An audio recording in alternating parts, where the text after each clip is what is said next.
గతంలో లేని విధంగా ఎన్జిటి సుప్రీంకోర్టులు డైరెక్షన్స్ ప్రకారం వాటర్ బాడీస్ని సేవ్ చేయటం కానివ్వండి, రిజిస్ట్రేషన్ డిపార్ట్మెంట్కి సంబంధించిన రికార్డ్సు, రెవెన్యూ డిపార్ట్మెంట్కి సంబంధించిన రికార్డ్సు రైతులకి ఎటువంటి ఇబ్బంది లేకోకుండా ప్రభుత్వమే కొన్ని రూల్స్ ప్రకారం వాటిని ఇంప్లిమెంట్ చేయటం కానివ్వండి, కరెక్ట్ చేయటం కానివ్వండి. అదేవిధంగా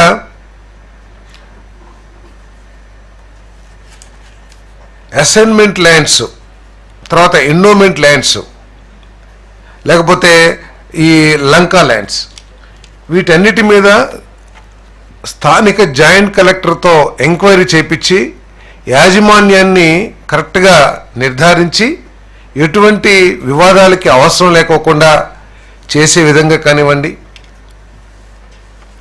అదేవిధంగా సర్వే చేసేటప్పుడు సర్వేలో ఇబ్బందులు ఎదుర్కొని సరిహద్దుల దగ్గర తగాదా పడే అవసరం లేకోకుండా టెక్నాలజీని, డ్రోన్స్ని వినియోగించి రీసర్వే చేసే విధంగా రూల్స్ కానివ్వండి, వీటన్నిటినీ కూడా మరి ఈ రూల్స్ పొందుపరచడం జరిగిందని చెప్పేసి నేను మనవి చేస్తా ఉన్నాను.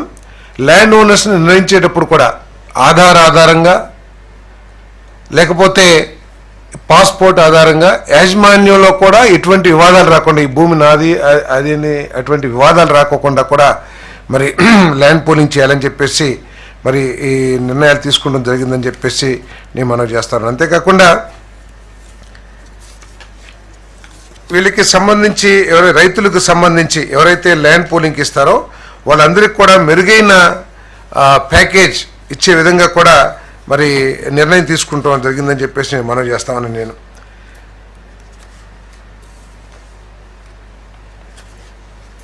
ల్యాండ్లెస్ పూర్కి 5,000 రూపాయలు పర్ మంత్ కానివ్వండి 10 సంవత్సరాలకి.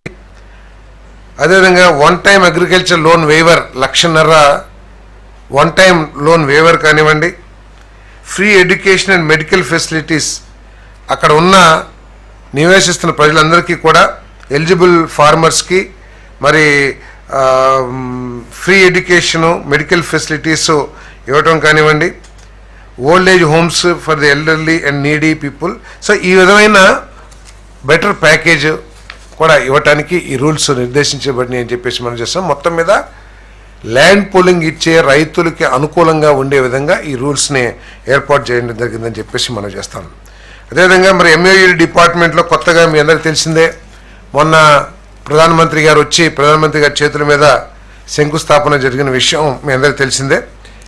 మరి దాంట్లో భాగంగానే ఇప్పటికే టెండర్లు పిలిచి, టెండర్లు అంటే ఈ నిర్మాణాలు కొత్త ఏమి కాదు, 14-19లో కూడా ఈ నిర్మాణాలకి టెండర్లు ఇచ్చి ఫౌండేషన్స్ కూడా పూర్తి చేసుకున్న భవనాలు ఏదైతే ఉన్నాయో మరి 68,88,064 స్క్వేర్ ఫీట్స్కి సంబంధించి జిఏడి టవర్ 49 అంతస్తులు జిఏడి టవర్, అదేవిధంగా 39 అంతస్తులు ఉన్న హెచ్ఓడి టవర్స్ 2, 3, 4, 1, 2 హెచ్ఓడి టవర్స్ 3, 4, 3 కాంట్రాక్టర్లకి ఎన్సిసి, షాపూర్జీ, పల్లంజీ, ఎల్ఎన్టీ వీళ్ళంతా కూడా ఏంటంటే ఇటీవల నిర్వహించిన టెండర్స్లో L1గా గుర్తించబడ్డారు.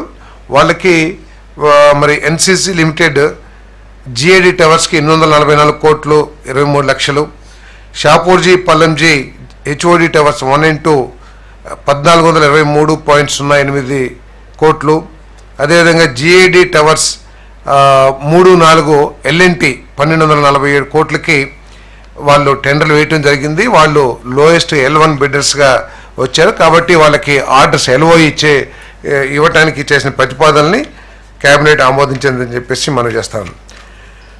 అదేవిధంగా ఏపీసీఆర్డీఏ పాలసీ, హ్యూమన్ రిసోర్సెస్ పాలసీలో భాగంగా 2016లో బిల్డింగ్ ఇన్స్పెక్టర్స్ని అపాయింట్ చేయడం జరిగింది. బిల్డింగ్ ఇన్స్పెక్టర్స్ తర్వాత లెవెల్ ఏపీసీఆర్డీఏలో జోనల్ అసిస్టెంట్ డైరెక్టర్ మాత్రమే ఉన్నారు.